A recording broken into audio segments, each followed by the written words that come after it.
اللہ یقین اور آزمائش کے لیے بس اپنے خاص بندوں کو چنتا ہے، اور جنہیں چن لیتا ہے وہ اللہ کے انتخاب پہ راضی ہو جاتے ہیں۔ پھر ہم ہر اس سانس پر یقین رکھتے ہیں جو اللہ نے ہمیں خود تک لے جانے کے لیے دی ہے۔ پھر ہم خود کو معاف کرنا سیکھ جاتے ہیں۔ پھر ہم اللہ کے فیصلوں میں اپنا سکون تلاش کر لیتے ہیں۔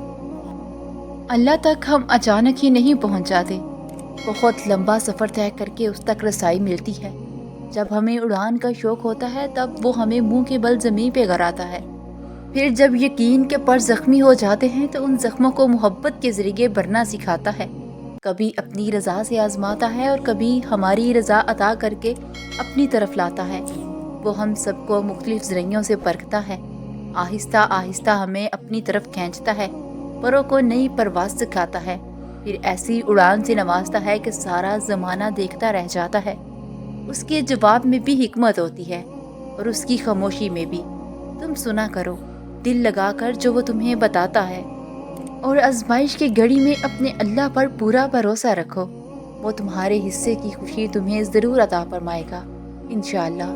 یہ بھی تو ہو سکتا ہے کہ وہ رب العالمین تمہیں تمہاری خواہش کے ساتھ اور بھی بہت کچھ عطا کرنا چاہتا ہو، اس لیے صبر کروا رہا ہو، اور دعائیں تو فوراً قبول ہو جاتی ہیں۔ اصل امتحان تو یقین کا ہوتا ہے جو صرف صبر سے جیتا جاتا ہے، اور صبر کے معجزے ہمیشہ تمہارے منتظر رہتے ہیں۔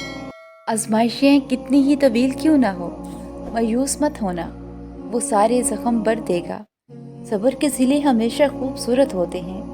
جب وہ دعائیں نہیں بدلتا تب اللہ پاک مقدر بدلنے کے معجزے کرتا ہے۔